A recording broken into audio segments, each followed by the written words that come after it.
درود خدمت علی آقای گل. حالت خوبه؟ قربانش من. اول هفته بسیار خوبی داشته باش علی جان. همچنین زنده باشید. هم شما هم همه دوستان هم عزیزانی که همراه ما هستن. قربانش شما. میگه آدم موفق کسیه که توی تاریکی دنبال شم بگرده. بله. نه منتظر بشینه تا صبح فرا برسه.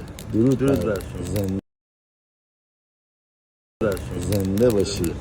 خدمت عرض کنم که خیلی از دوستان دیروز که تولدتون رو تبریک گفتن، این خدمتتون عرض کنم و بسیار بسیار همراه ما بودن تمام استوریای دیروز رو و واقعا دستشون درد نکنه.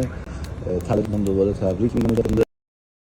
منم همچنین از شما و دوستانی که دیروز من رو سورپرایز کردن و تولد گرفتن و از فالوورای عزیز که واقعا دستشون درد نکنه با این انرژی مثبتی که به ما میدن، انشالله بتونیم در امارت مجلل توفه ذره‌ای از اون شادیه که به ما دادن رو جبران کنیم. زنده باشید. تشریف بیارید، در خدمت هستیم. درود فراوان بر طاهری جان. از شما همچنین. قربونتون برم. من انجام وظیفه کریم جان. انشالله پاینده باشی و برقرار. همچنین. انشالله 120 سال زنده باشی، عمر با عزت داشته باشی و همیشه سالم و تندرست باشی. زنده باشی. درود بر تو. زنده باشی.